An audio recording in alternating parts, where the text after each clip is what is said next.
계속해서 우리 회개에 대해서 공부하고 있습니다. 오늘은 참된 회개, 특별히 마태복음 3장 8절에 나와 있는 회개에 합당한 열매, 회개의 시작부터 시작해서 회개의 열매를 맺기까지 그 과정들에 대해서 다시 한번 공부하도록 하겠습니다. 우리 마가복음 4장 보겠습니다.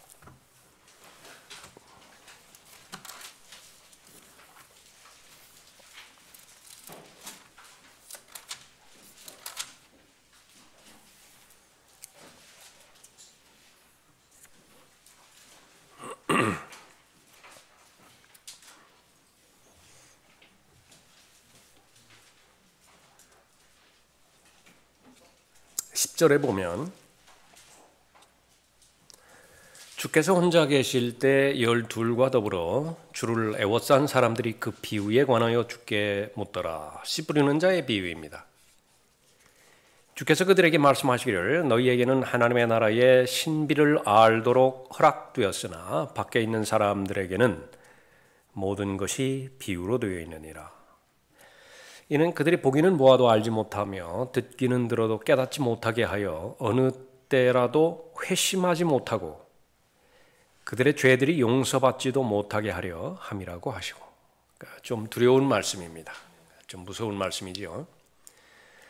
진리의 하나님께서 진리만을 선포하시는 것이 아니라 그 사람의 마음을 읽으신 다음에 얼마든지 거짓을 보내실 수 있다라고 하는 사실을 우리가 잘 배우고 알아야 됩니다. 진리의 하나님께서 거짓을 의도적으로 계획하신 가운데서 믿게 하세요. 그 원인이 어디에 있느냐 그러면 그 마음의 중심에 하나님에 대한 사랑이 없어요. 그 하나님에 대한 사랑이 없으니까 당연하게 하나님을 이용하고 하나님을 그 수단으로 삼으려 하고는 종교적인 행위가 그 목적이 된 것을 이미 읽으신 것이지요. 우롱당하지 않으시는 부분입니다. 회개도 마찬가지입니다. 회심하지 못하도록 하는 그런 마음들이 있어요.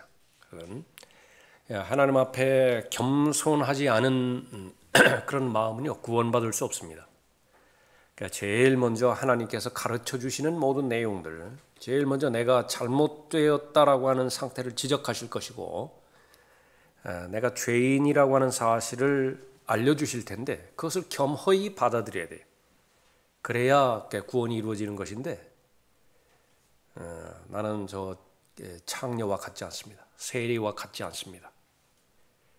그러나 종교적으로 내가 하나님을 섬기기는 하겠습니다. 변화가 없어요. 그래서 회개에 합당한 열매, 이 부분도 반드시 하나님의 말씀의 열매를 맺게 되어지는 영역 가운데 하나가 회개에 관련된 영역이거든요. 그런데 열매를 맺지 못하는 부분이 있다라고 하는 것입니다. 그 제일 먼저 우리가 확인해야 되는 것은 나는 회개에 합당한 열매를 맺고자 하는 그런 마음이 있는 것인가. 그런 마음이 있다고 한다면 이제 가르침에 순종하기만 하면 되죠. 잘 배우면 되죠. 그런 그 부분입니다. 13절에 또 주께서 그들에게 말씀하시기를 너희는 이 비유를 알지 못하느냐. 그렇다면 어떻게 모든 비유를 알겠느냐. 씨 뿌리는 자는 말씀을 뿌리느니라. 말씀이 길가에 뿌려졌다는 것은 이들을 두고 하는 말이니. 지금부터 우리가 살펴보는 말씀은요, 단 하나의 주제, 회개에 관련된 주제, 회개에 합당한 열매를 누가 맺지 못하고 누가 맺느냐라고 하는 그 부분에 대해서 계속 읽으시기 바랍니다. 말씀이 길가에 뿌려졌다는 것은 이들을 두고 하는 말이니 즉 말씀을 듣자 곧 사탄이 와서 그들의 마음속에 뿌려진 말씀을 빼앗아가는 자들이요. 아예 관심이 없을 수 있어요. 회개의 주제에 대해서는 나는 그 말이 나오면 계속 넘기고요. 그 말이 설교되어지면 그냥 한 귀로 듣고 한 귀로 흘러가 버립니다. 마귀가 빼앗아가는 것이에요. 사탄이 그 열매를 맺지 못하도록 빼앗아가는 것입니다. 16절에 또 이와 같이 말씀이 돌밭에 뿌려졌다는 것은 이들을 두고 하는 말이니 그 말씀을 듣고 즉시 기쁨으로 받으나 그들 안에 뿌리가 없으므로 잠시 동안만 견디다가 후에 그 말씀으로 인하여 고난이나 박해가 오면 곧 실족하는 자들이요. 조금 이제 뭐 계속해서 살펴볼 그런 내용이지만은요, 우리가 제일 먼저 마음으로 받지요. 기쁨으로 받아야. 그러니까 그것이 내가 원하는 것이었어요. 또 내가 그 말씀의 열매를 맺기 위해서는 하나님께서 요구하시는 대가가 있고 희생이 있습니다. 그러니까 그것을 마땅히 치를 때에 합당한 열매를 맺게 되는 것인데, 마음으로는 동의해서 거기까지는 무난히 갔는데요, 지금 대가가 요구가 돼요. 그러니까 거기서 아주 갈등이 일어납니다. 그러니까 그것을 극복하지 못해. 그러니까 그러면 회개에 합당한 열매를 맺지 못하는 것입니다. 그 열매를 맺지 못하면 어떻게 되죠? 다시 그 죄로 돌아가는 것입니다. 다시 악한 습관으로 돌아가는 것이에요. 18절에 또 가시떨기 사이에 뿌려졌다는 것은 이들을 두고 하는 말이니 말씀을 듣기는 하나 이 세상 염려들과 재물의 속임수와 다른 일들에 대한 욕심이 들어와 말씀을 억눌러 열매를 맺지 못하는 자들이요. 그러니까 유대인으로서 아주 잘 그 유대교에 충실하고 마음으로는 하나님을 잘 섬기고자 그렇게 했던 청년 하나가 있지요. 아주 출세했어요. 젊은 나이에 부도 누리고 또 그 명예도 있고 사회적 신분도 격상됐습니다. 예수님 만났죠. 예수님 만나서 영생에 관련돼서 가르침을 받다가 이 청년이 나중에요, 결과가 어떻게 됐냐 그러면 아주 슬퍼했어요. 예수님의 말씀을 들었는데 그 결과가 슬퍼요. 왜 그런 것이냐? 그러면은 바로 회개에 합당한 열매를 맺지 못하게 만드는 것이 구체적으로 거의 대부분의 경우에는 무엇 때문에 그러는 것이냐? 그 19절에서 이 세상에 염려들이 있고요, 재물의 속임수가 있고 다른 일들에 대한 욕심이 있어요. 영적인 우선순위를 파괴시켜버리는 아주 강력한 요소들이 들어오게 되는데, 그 부분들을 해결하지 못하면 회개에 합당한 열매를 맺지 못하는 것입니다. 그 청년의 경우에는 탐심이었어요. 탐심이라고 하는 방해물이 열매를 맺지 못하게 만들었던 것입니다. 20절에 또 좋은 땅에 뿌려졌다는 것은 이들을 두고 하는 말이니 즉 말씀을 듣고 받아서 어떤 사람은 30배로, 어떤 사람은 60배로, 어떤 사람은 100배로 열매를 맺는 자들이라 말씀하고 있죠. 그래서 우리가 회개에 관련된 교리를 잘 배우는 목적은 믿음과 실행에 있어서 온전한 사람이 되고자 하는 거죠. 그렇게 하려고 한다면 올바른 교리를 잘 배워야 되고요, 그 올바른 교리에 입각해서 하나님께서 실행을 요구하시는 영역에 있어서는 내가 역시 마찬가지로 실행해야 돼요. 믿음으로 실행해야 돼요. 그렇게 해서 죄로부터 자유로워지고 또 하나님과의 온전한 교제 가운데 늘 머물러 있어야 되겠습니다. 자, 참된 회개를 이루는 요소 볼 때요, 제일 먼저 중요한 것은 왜 하나님께서 회개를 요구하시는 것이냐. 이렇게 무거운 주제, 부담스러운 주제, 이것을 왜 하나님께서 요구하시는 것이냐. 같은 말인데 첫 번째로는 하나님의 심판을 피하게 하기 위해서입니다. 모든 사람 하나님의 심판의 대상이죠. 그래서 크게 보면 하나님을 만나면 하나님과 결산을 하게 되어지는데, 그래서 구원받은 하나님의 자녀들이 하나님과 만나 결산하는 그리스도의 심판석이 있고요, 구원받지 못한 자들이 하나님과 만나서 자신의 죄 문제에 대한 결론을 얻게 되어지는 큰 이 백보자 심판이 있습니다. 다 심판이에요, 심판. 그 심판을 잘 대비하라는 것입니다. 로마서 2장 2절에서 이런 일을 행하는 자들을 판단하면서도 같은 일을 행하는 이 사람아, 내가 하나님의 심판을 피할 줄로 생각하느냐. 그러니까 다 이렇게 가르친다 그거죠. 도둑질하지 말라, 거짓말하지 말라, 우상 숭배하지 말라 가르치는데 본인은 안 해요. 가르치기만 해요. 그러면은 그런 사람들에게 강조하는 것은 하나님의 심판입니다. 심판을 피할 줄로 생각하느냐. 아니면 내가 그분의 선하심이 너를 회개하도록 인도하심을 알지 못하고 하나님의 선하심과 관용과 오래 참으심의 풍성함을 무시하는 것이냐. 회개에 합당한 열매를 맺어야 되는데, 그 열매가 반드시 있어야 되는데 열매를 맺지 못하는 상태에서는 거기에서 그치는 것이 아니라 하나님 무시한다고 말씀하는 것입니다. 우리가 동의합니다. 하나님께서 그 열매는 반드시 있어야 되는데 그 열매를 맺지 못하는 것에 대해서 내가 애통해야 하지 않고 내가 필요를 느끼지 않으니까 간구하지 않겠죠. 다른 것들은 기도하는지 모르지만은 이 회개에 합당한 열매에 대해서는 기도하지 않는다고 한다면 성경에 의하면 바로 하나님의 선하심, 하나님의 관용, 하나님의 오래 참으심 이거 무시하는 것이다 말하는 거죠. 다만 너의 완고함과 회개하지 아니하는 마음을 따라 진노의 날과 하나님의 의로운 심판이 계시될 그날에 이 말 진노를 내게 쌓을 뿐이로다. 구원받지 못했다고 한다면 조금 전에 살펴봤던 백보자의 심판을 떠올리면 되고요. 계속해서 쌓아지는 것입니다. 구원받은 그리스도인이라고 한다면 마땅히 이 땅에서 행해야 되는 그런 역할들이지요. 무엇이죠? 우리의 거룩한 의무 무엇입니까? 그냥 되는 대로 사는 거 아니에요. 풍성한 삶을 누려야 돼요. 이거 의무예요. 의무. 특권이라고 생각하지 마세요. 십자가의 보혈, 그 고난 받으신 목적은 그냥 하나님의 생명책에 내 이름이 기록되는 그런 정도로 되는 것이 아니라 죽음을 통해서 탄생한 하나님의 아들들이기 때문에 하나님의 아들을 죽여야 됐잖아요. 그래서 대적을, 죄인을 입양했잖아요. 양자로 맞아들였잖아요. 그러니까 적당히 살면 안 되는 거예요. 반드시 풍성한 삶을 사는 것이고 예수님께서 오신 목적이기도 하죠.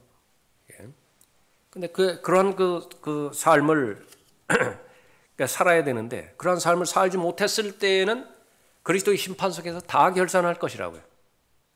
우선 하나님께서 우리에게 주신 것들 다 이제 우리가 동의를 받아내겠죠. 우리가 다 동의할 수밖에 없습니다. 하루하루 생명이 연장되는 것, 호흡이 연장되어지는 것, 그것부터 시작해서 건전하게 생각할 수 있고요. 또 나에게 주신 은사, 그것을 잘 활용할 수 있고, 모든 부분들 그런 것들은 하나님의 심판을 잘 대비하게 하는 것이다. 사도행전 17장 30절에서 이 무지의 때에는 하나님께서 눈 감아 주셨으나 이제는 어디에 살고 있는 어떤 사람에게도 회개하라고 명령하고 계시느니라. 이는 하나님께서 선정하신 그 사람을 통하여 의로 세상을 심판하실 한 날을 정해놓으시고 그를 죽은 자들로부터 살리시어 모든 사람에게 확증해 주셨습니다. 예수 그리스도께서 나와 관련이 없을 때에는 한계가 있어요. 하나님의 심판에 대한 한계가 있다. 그러나 이제 부활하신 그분이 나의 구주로, 나의 모든 삶의 주님으로 내게 임하셨죠. 그분에 근거해서 또 회개에 합당한 열매를 맺는 영역이 있습니다. 구원받아야 되고 회개를 통해서 구원받은 다음에는 지난 시간에 살펴봤던 것처럼 구원받은 그리스도인이기 때문에 해야 되는 회개의 다양한 여러 가지 종류의 일들이 있죠. 그런 것들을 계속해서 해 나가야 되는 것입니다. 자, 똑같은 말이지만 하나님의 심판을 피하게 하는 것은 살게 하기 위함입니다. 막 우리의 인생을 무겁게 하기 위해서 아주 제한된 좁은 삶의 영역 안에서만 그렇게 살게 하기 위해서 그것이 아니라 오히려 거룩하신 하나님께서는 깨끗한 삶을 성도가 살기를 원하고요. 성도의 능력은 깨끗함에 있거든요. 순수함에 있어요. 그 보혈이 그것을 가능하게 하죠. 그런 맥락에서 말씀하십니다. 살라는 거예요. 살라. 어찌하여 죽으려고 하느냐. 에스겔 33장 11절에서 그들에게 말하기를 주 하나님이 말하노라. 내가 살아있는 한 내가 악인의 죽음을 기뻐하지 아니하고 악인이 그의 길에서 돌이켜서 사는 것을 기뻐하노니 너희는 돌이키라. 악인이 언제 죽느냐? 회개에 합당한 열매를 맺지 않으면 죽어요. 로마서 6장 23절에서 죄의 삭은 사망이라 말씀하셨는데 그때의 교리적으로 문맥적으로 대상은 다 구원받은 자녀들이죠. 그러니까 구원받은 자녀들이 계속해서 죄에 연루되었다고 한다면 결국은 육체의 생명이 죽음으로 일찍 찾아온다. 그러니까 그러지 말라는 것입니다. 그러니까 자백과 그 회개의 과정을 통해서 회복하라 그 말이죠. 사는 것을 기뻐하노니 너희는 돌이키라. 너희는 너희 악한 길에서 돌이키라. 오 이스라엘 집아 너희가 어찌하여 죽으려고 하느냐. 우리에게 똑같이 물어보시는 질문이죠. 그 회개에 대해서 자꾸 피하기만 한다고 한다면, 회개가 부담스럽다고 해서 내가 계속 도망가기가 한다면 하나님께서 물어보시는 것이 어찌하여 죽으려고 하느냐. 살기 위해서는 먹어야 되겠죠. 살기 위해서는 보호를 받아야 되는 것입니다. 디모데전서 2장 4절에서 하나님께서는 모든 사람이 구원을 받고 진리의 지식에 이르기를 원하시느니라. 아멘입니다. 이거 총론이죠. 총론은 아무 의미 없다고 그랬습니다. 의미가 있기 위해서는 강론으로 들어가줘야 돼요. 강론은 다 다르다고요. 여러분 상황에 따라서 다 다릅니다. 진리의 지식에 이르러야 되는데 그 진리의 영역 가운데 우리 회개의 영역을 공부하고 있어요. 회개라고 하는 교리, 회개라고 하는 진리에도 이르러야 돼요. 그러면 내가 구원을 받습니다. 그래서 내가 지옥의 형벌로부터 구원을 받았다고 한다면 이제 계속해서 우리를 압박하고 우리를 조여오는 죄의 세력으로부터, 죄의 힘과 죄의 능력으로부터 우리는 계속 구원을 받아가야 되죠. 그런데 내가 믿음으로 행하지 못했던 때가 있습니다.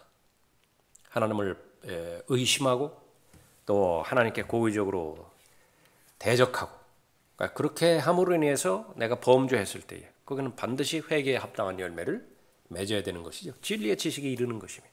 하나님께서 원하시는 것입니다. 자, 구체적으로 보면 개인적인 죄과에 대해서 인정하는 것으로부터 시작됩니다. 에레미야 3장 13절에서 주 너의 하나님을 거슬러 범죄한 것과 선과 악에 대한 지식이라고 하는 것은, 선과 악에 대한 지식이라고 하는 것은 하나님을 의식한 선이에요. 하나님을 의식한 악입니다.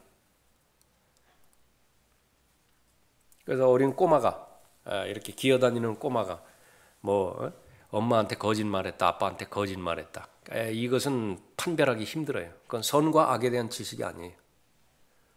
그 상태에서 죽었다 그러면 하나님께서 다 거둬가십니다. 그러나 어느 나이가 되면 하나님을 의식하는 나이가 있어요. 선과 악에 대한 지식을 갖는 나이가 있습니다. 그때는 구원받아야 돼요. 그 지식이 있는데도 복음을 통해서 구원받지 못했다. 그러면 이제 그 자신의 죄에 대해서는 자신이 책임져야 됩니다. 의식하는 단계예요. 하나님을 의식하는 단계. 죄는 그렇게 시작되는 것입니다. 주 너의 하나님을 거슬러 범죄한 것과, 내가 아는 거죠. 내가 하나님을 거슬러 죄를 지었다. 모든 푸른 나무 아래서 타국인들에게로 내 길을 흩어버린 것과 너희가 내 음성에 복종하지 않았던, 하나님의 음성에 복종하지 않았던 것이죠. 내 음성에 복종하지 않았던 내 죄악을 인정하기만 하라. 내가 지금 잘못됐습니다. 병이 치유받는 과정과 똑같죠. 그러니까 모든 사람이 내가 지금 비정상적이라고 말하는데 나는 그렇게 받아들이지 않아요. 그러면 치유받지 못해요. 그러니까 내가 인식을 해야 됩니다. 내가 지금 상황을 인식하고 내가 병을 인식하고 그렇게 해야 나는 지금 치유받아야 되는 상황이다. 죄 역시 마찬가지죠.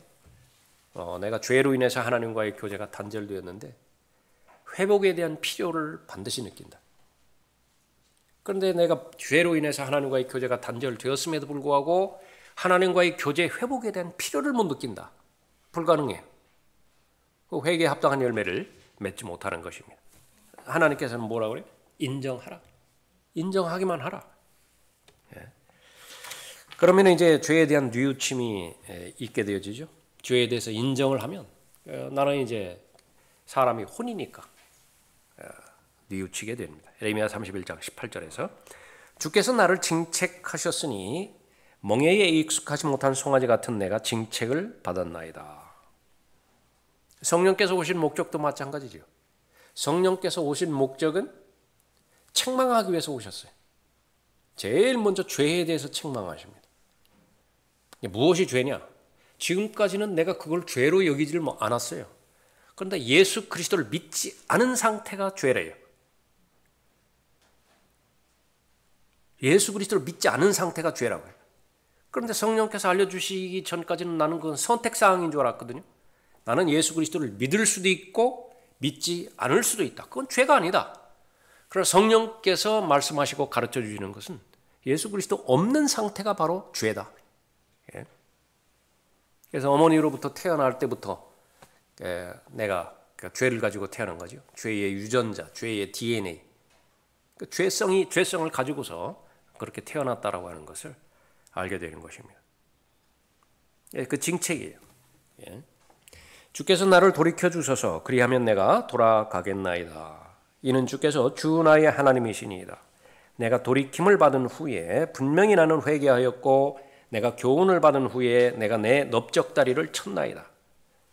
내가 내 젊은 시절에 책망을 지녔기에 부끄럽고 정녕 수치스러웠나이다. 이 수치스러운 마음이 또 핵심이에요. 애통해하는 마음, 마음 아파하는 마음.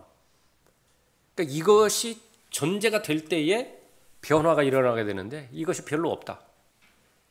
그러면은 힘들겠죠. 내가 돌이킴을 받은 후에 분명히 나는 회개하였고 그렇게 말했죠. 주께서 나를 돌이켜 주소서라고 말했죠. 이 은혜와 믿음과의 관계에도 이 회개의 관계도 똑같습니다. 그러니까 우리가 겸손해야 되는 것은요. 대전제가 되는 것은 하나님의 은혜가 대전제가 되어야 돼요.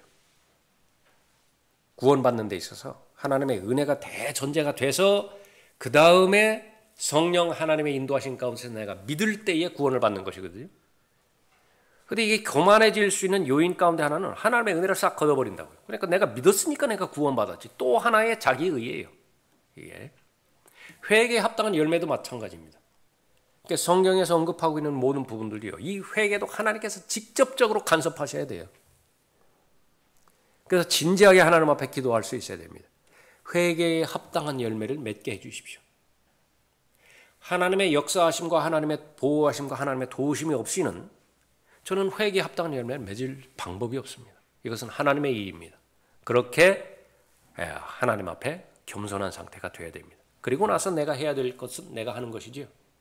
그 성령께서, 내주하시는 성령께서 나의 그 의도를 보시고 나의 그 마음의 상태를 보시고 역사하십니다. 성령께서 역사하신다.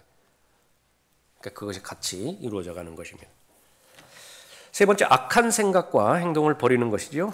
에사야 55장 7절에서 악인은 자기의 길을, 불의한 사람은 자기의 생각들을 버리고 주께로 돌아오라. 이거 내가 할 수 있으니까 하라는 거예요. 버려야 됩니다. 그리하면 주께서 그에게 자비를 베푸시리라. 우리 하나님께로 돌아오라. 그가 넘치게 용서하실 것임이라.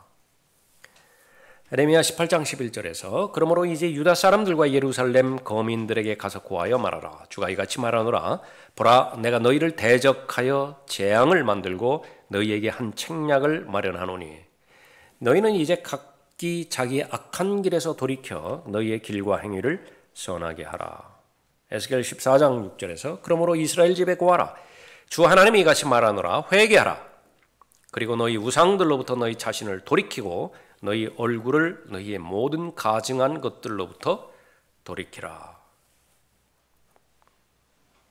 이 마음으로부터 시작되겠죠. 마음에 악한 생각이 있습니다. 하나님에 대한 불신이 자리 잡고 있음으로 인해 시작되겠죠. 그것을 버려야 됩니다.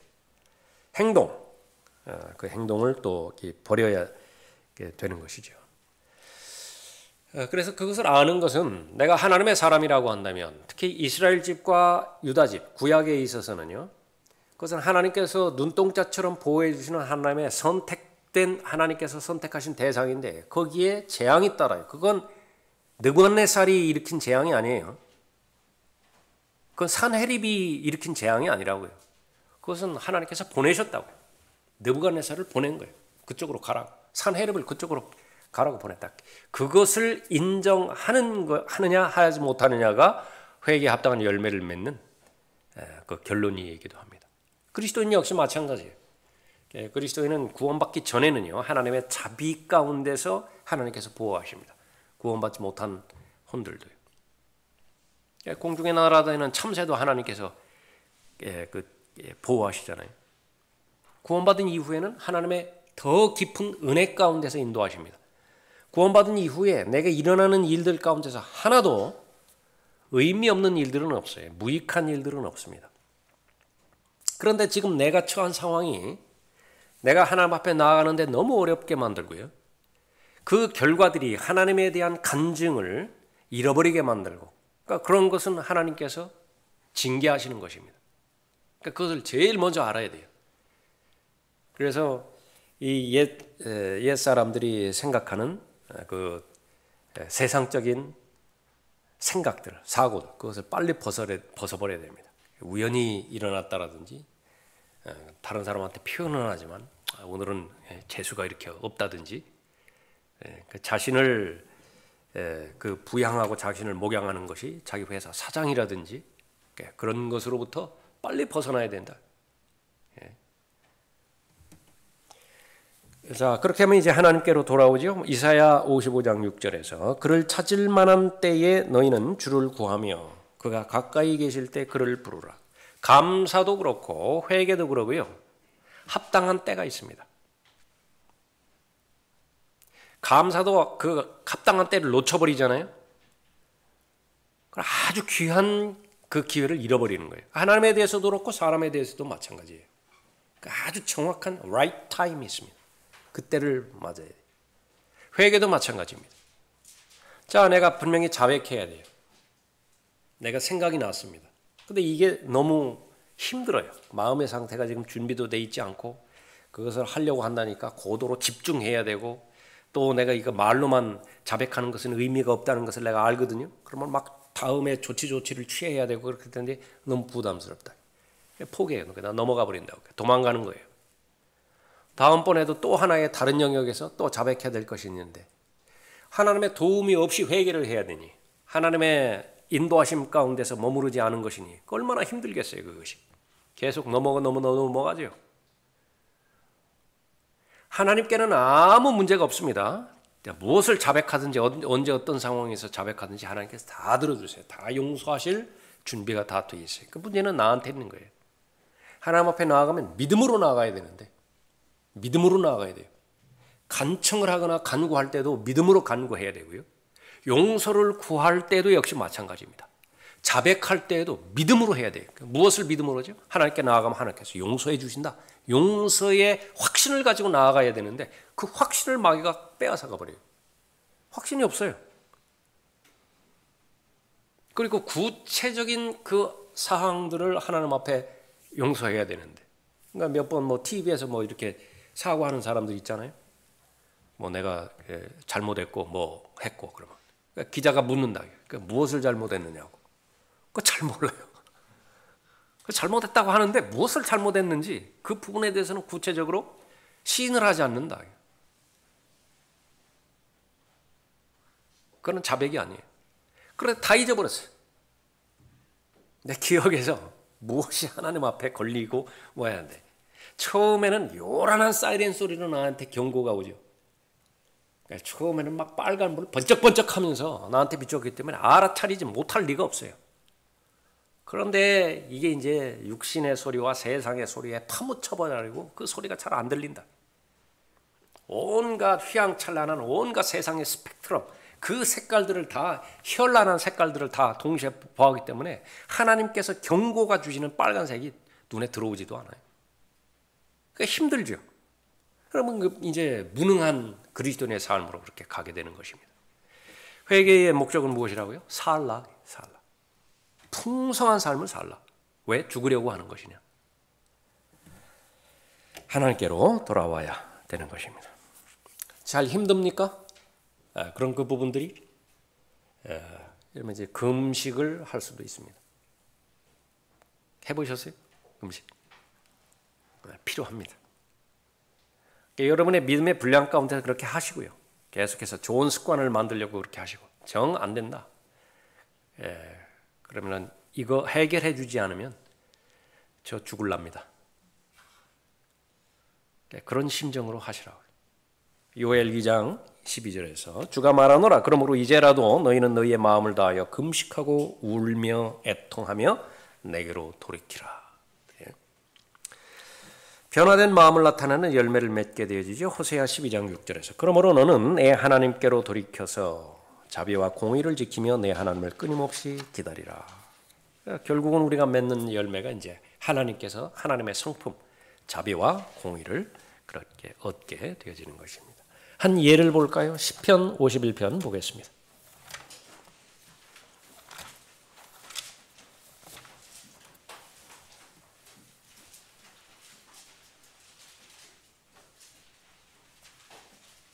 (1절에) 보시면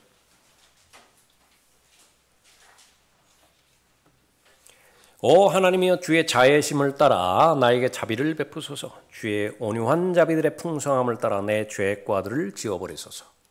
나의 죄악으로부터 나를 철저히 씻으시고 나의 죄로부터 나를 깨끗하게 하소서. 내가 내 죄과들을 아오니 내 죄가 항상 내 앞에 있나이다. 다윗이 밧세바와 그렇게 음행의 죄를 저지르고 그 죄를 저지른 다음에 시간이 많이 지났죠. 그러다가 이제 선지자 나단을 통해서 그 죄를 지적받을 때였습니다.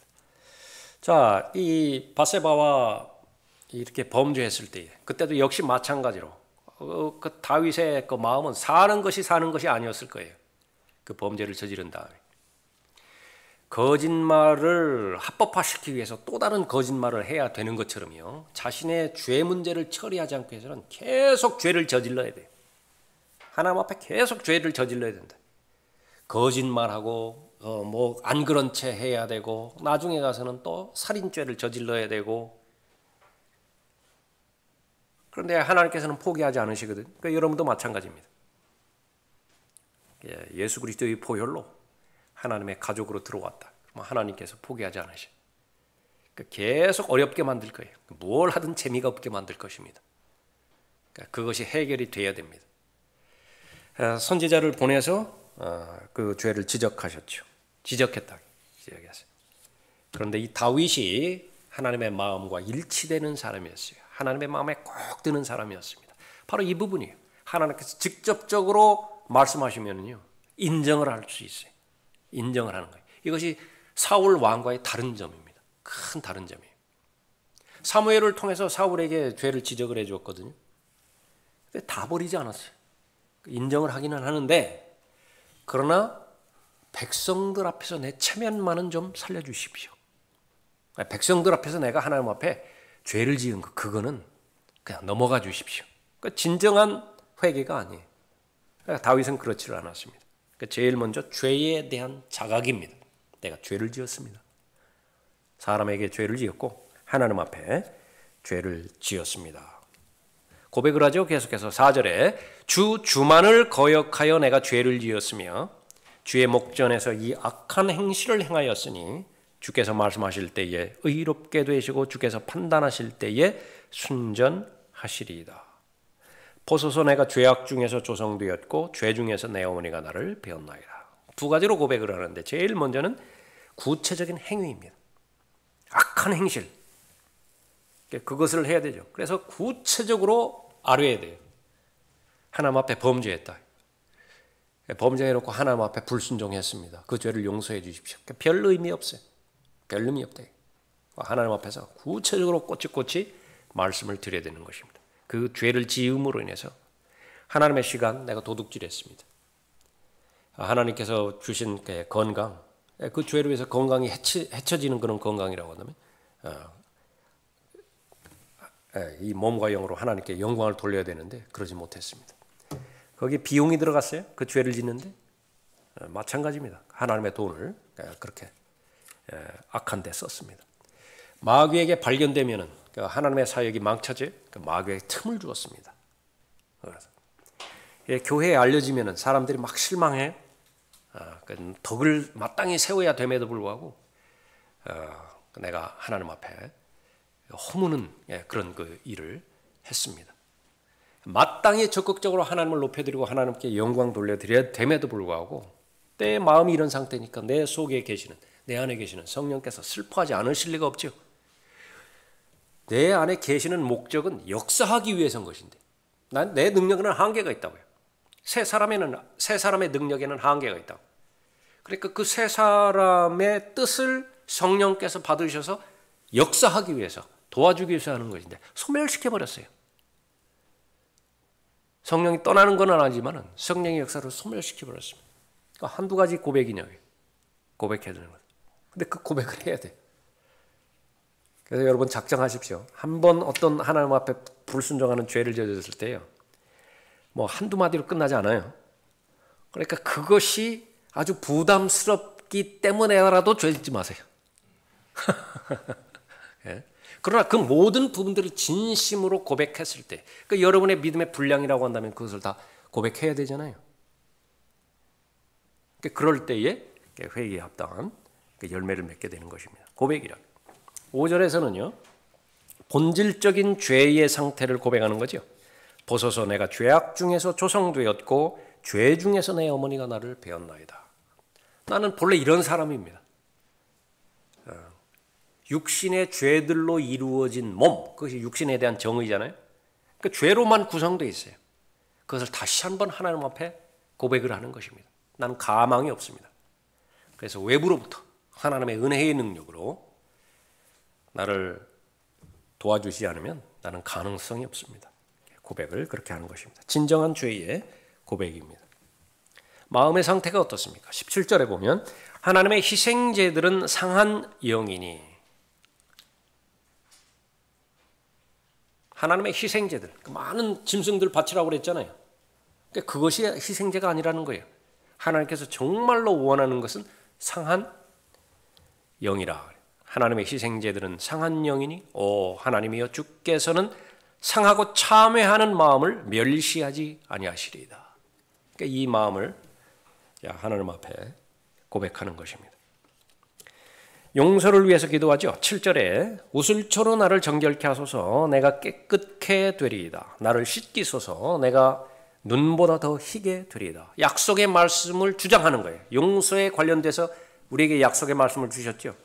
주시는 것입니다. 이것은 구약적 배경이니까 구약에 관련된 약속의 말씀을 주장하는 것이고요. 우리는 또 그리스도인에게 주신 약속의 말씀이지요. 주장하는 것입니다. 8절에 나로 기쁨과 즐거움을 듣게 하소서 주께서 꺾으신 뼈들이 즐거워하리이다. 나의 죄들로부터 주의 얼굴을 가리소서 나의 모든 죄악들을 지워버리소서. 12절에도 주의 구원의 기쁨을 내게 회복시키시고 주의 자원하는 영으로 나를 붙드소서. 이 상태가 이제 정상적이죠. 성령으로 거듭났다고 한다면 우리가 하나님의 나라에 들어가게 되었는데 하나님과의 온전한 교제를 통해서 성령 안에 있는 의와 화평과 기쁨으로 주님과의 교제를 행해 나가야 되는 것이 정상적인 삶이죠. Normal life예요. 그리스도인의 정상적인 삶이라. 지금 다리가 하나 골절이 돼버렸어요. 뼈가 부러졌다고요. 온갖 신경이 다 거기가 있는 거예요. 쩔뚝거리면서 탈골돼 있는데 그것을 다시 원상복구를 해야 됩니다. 그런데 이것이 너무 오래돼 버렸어요. 그러니까 그러려니 하고 살아버린다면 어떻게 돼요? 나는 원래 그러려니 한쪽 다리 절면서 그렇게 살아가려니 아쉽다. 분명히 고칠 방법이 있고 회복할 기회가 있는 것인데 그러지 못하는 것은 바로 마귀가 원하는 것뿐이죠. 그렇게 되는 것입니다. 구원의 기쁨을 내게 회복시키시고 주의 자원하는 영으로 나를 붙드소서. 이후로부터 다윗은요 정말로 가장 행복한 사람, 가장 복된 사람 어떤 사람이냐? 죄들이 용서받은 사람이라. 심지어는 행함이 없어도 구약시대 때는 행해야 되잖아요. 죄가 용서받으려면 행함이 없어도 죄들이 용서받았어요. 그보다 더 큰 기쁨이 어디 있겠는가? 더 큰 행복이 어디 있겠는가? 근데 그것을 똑같이 바울이 다윗의 그 말을 인용하면서 그리스도인에게 적용한 것입니다. 회개에 합당한 열매가 얼마만큼 귀한 것이고 얼마만큼 귀한 것인지 우리가 잘 아는 것이죠. 하나 더 볼까요? 신약에서 누가복음 15장 보십시오.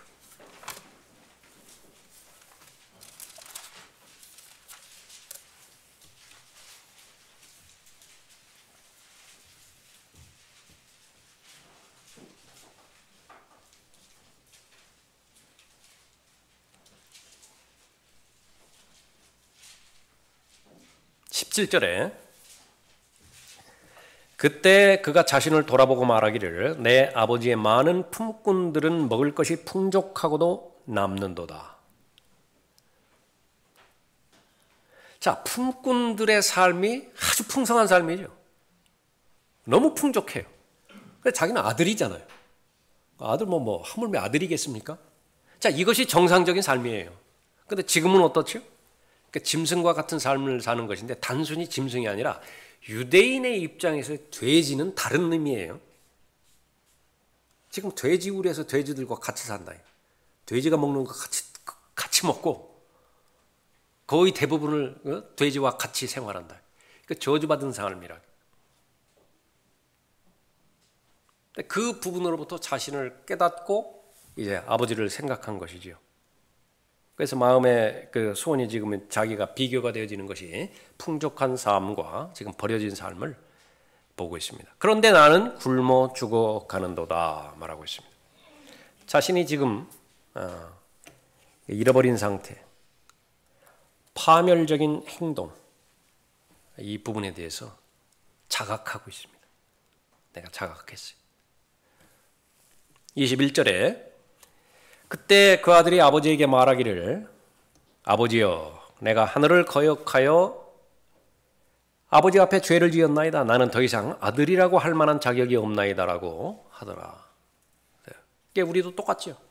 하나님께서 이 부분에 여기까지 저를 참아주셨는데 그 하나님의 오래 참으심을 내가 무시하고 하나님의 관용 그것을 무시하고 내가 하나님을 또 시험했습니다. 설령 하나님께서 제 인생을 여기서 끝내신다 하더라도 여전히 하나님은 자비로우신 하나님이시고 은혜로우시고 사랑으로 충만하신 하나님이십니다. 진심의 고백이에요. 마땅합니다. 그러나 한 번의 기회가 더 있다고 한다면 자비를 베풀어 주십시오. 불쌍히 여겨 주십시오. 그러니까 문제는 이런 절절한 마음이